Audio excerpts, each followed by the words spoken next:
बंटी कबूतर और टुनटुनी सब्जियों की खेती किया करते थे। उनके घर के बाहर उनका छोटा सा खेत था। इस बार तो आपने बहुत सारी अलग अलग सब्जियां लगाई हैं। हाँ टुनटुनी, इस बार मैंने पहली बार कद्दू की सब्जी लगाई है। जब सारी सब्जियां आ जाएंगी तो हमें अच्छा खासा मुनाफा होगा। हाँ, लेकिन पहले हमें इन पौधों का अच्छे से ख्याल रखना होगा। हाँ, वो तो रखेंगे ही। मैं और आप कोशिश करते रहेंगे। टुनटुनी और बंटी कबूतर मिलकर अपनी सब्जियों के खेतों का बहुत अच्छे से ख्याल रखते थे। उनके खेत ही उन दोनों की कमाई का जरिया थे। धीरे धीरे उनके पौधों में सब्जियां लग गयी। ये देखकर वो दोनों बेहद खुश थे। लेकिन एक दिन टुनटुनी ने देखा कि घर का सारा राशन खत्म होने की कगार पर है। अजी सुनते हो, सारा राशन खत्म होने वाला है। आज आखिरी बार खाना बनाऊंगी। अच्छा, कोई बात नहीं, कल कुछ सब्जियां तोड़कर बाजार में बेच दूंगा, ठीक है? उस रात टुनटुनी और बंटी कबूतर सो गए। तभी तेज बारिश शुरू हो गई। बारिश के साथ तेज आंधी भी शुरू हो जाती है। मौसम अपना कहर बरसा रहा था। तभी एक बिजली की आवाज सुनकर टुनटुनी की नींद खुल गई। उसने बरसात की आवाज सुनी और अपने पति को उठाने लगी। अजी उठिए, उठिए, बाहर आंधी तूफान आया है। क्या? हाँ, आवाज सुनिए। जब बंटी कबूतर डाल पर आकर देखता है तब तक तेज आंधी से सारे पेड़ पौधे उखड़ चुके थे। टुनटुनी, सारे पौधे उखड़ चुके हैं। हे राम! आप पहले अंदर आइए। बंटी कबूतर घर के अंदर आया और उसने दरवाजा बंद कर दिया।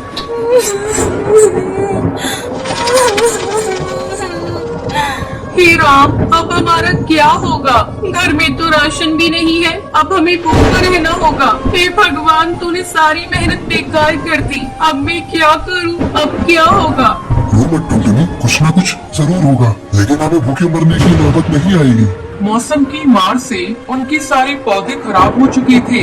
ये सोचकर वो दोनों परेशान थे और सुबह हुई और मौसम का कहर रुक गया। आंधियां बंद हो गयी। फिर टुनटुनी और बंटी कबूतर अपने खेत में आए। यहाँ तो सब कुछ तितर बितर हो चुका है, सिवाय इस कद्दू के। तभी उनकी नजरों के सामने एक बड़ा सा कद्दू चमक रहा था। मैं सोच रही हूँ इसे बेचकर ज्यादा पैसे तो नहीं मिलेंगे। क्यों ना हम इसे घर में ही रखें। कम से कम इसकी सब्जी बनाकर कुछ रोज हम दोनों का पेट तो भर सकता है। हाँ, तुम सही कह रहे हो टुनटुनी, चलो इसे अंदर ले चलते हैं। बंटी कबूतर ने उस बड़े से कद्दू को उठा लिया और दोनों घर के अंदर चले गए। बंटी कबूतर ने कद्दू को रसोई में रख दिया। मुझे चाकू देना टुनटुनी। टुनटुनी ने बंटी कबूतर को चाकू दिया और जैसे ही बंटी कबूतर ने उस बड़े से कद्दू को चीरा तो उसमें से चिड़िया के बच्चे की रोने की आवाज आने लगी। ये क्या? आप आराम से चीरिए।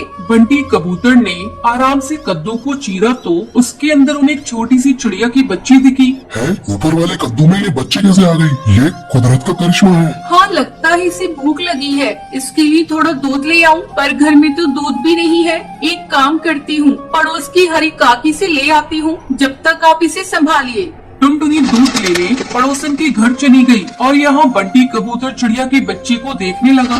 भला कद्दू के अंदर ये चिड़िया का बच्चा कैसे आ गया? लगता है ये कोई मामूली चिड़िया नहीं है, जरूर एक करिश्माई है। कुछ देर बाद टुनटुनी दूध लेकर आ गई। टुनटुनी ने जैसे ही बच्ची को दूध पिलाया वैसे ही उसके पंखों से सोने के सिक्कों की बारिश होने लगी। सोने के सिक्के देखकर बंटी कबूतर और टुनटुनी दोनों हैरानी में पड़ गए। कहीं ये ख्वाब तो नहीं?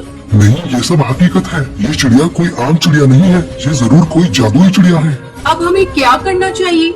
हमें इसका अच्छे से ख्याल रखना चाहिए। जब तक इसके माता पिता नहीं मिल जाते अब तक हम गरीब थे, लेकिन इतने सारे सोने से हम अमीर बन गए। तो अब हमें गरीब पक्षियों की मदद करनी चाहिए। आप बिल्कुल सही कह रहे हैं। गरीबी की तकलीफ क्या है वो हमें ही पता है। टुनटुनी और बंटी कबूतर ने उस चिड़िया का बहुत अच्छे से ख्याल रखा और सोना बेचकर मिले हुए पैसों से दोनों ने गरीब पक्षियों की मदद करना शुरू कर दिया। वो दोनों रोज जंगल के गरीब पक्षियों को खाना बांटा करते थे।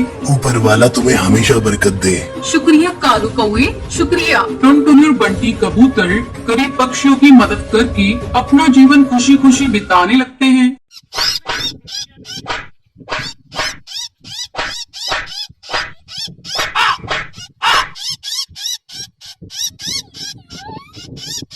एक समय की बात है, सुंदरवन जंगल में टुनटुनी चिड़िया अपनी सौतेली बहन पिंकी चिड़िया और अपनी सौतेली माँ रानी चिड़िया के साथ रहा करती थी। टुनटुनी की माँ टूनी चिड़िया की मौत कुछ महीनों पहले एक सांप के काटने के कारण हो गई थी।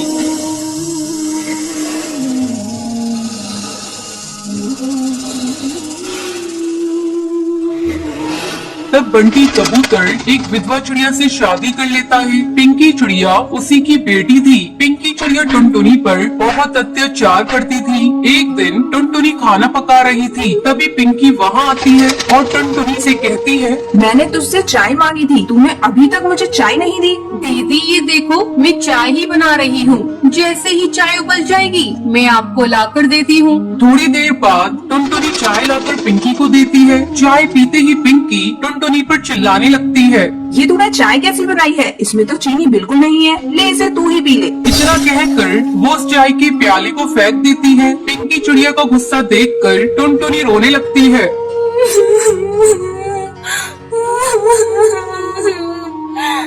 टुनटुनी की रोने की आवाज सुनकर रानी चिड़िया वहाँ आती है। तब टुनटुनी रोते हुए उससे कहती है,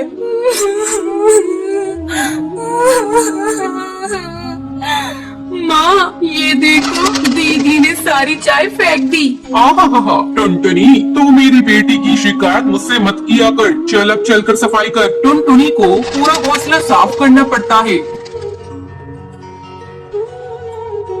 दिन भर काम करने के बाद टुनटुनी रात को अपने घोंसले में जाती है और अपनी माँ की तस्वीर के सामने फूट फूट कर रोने लगती है।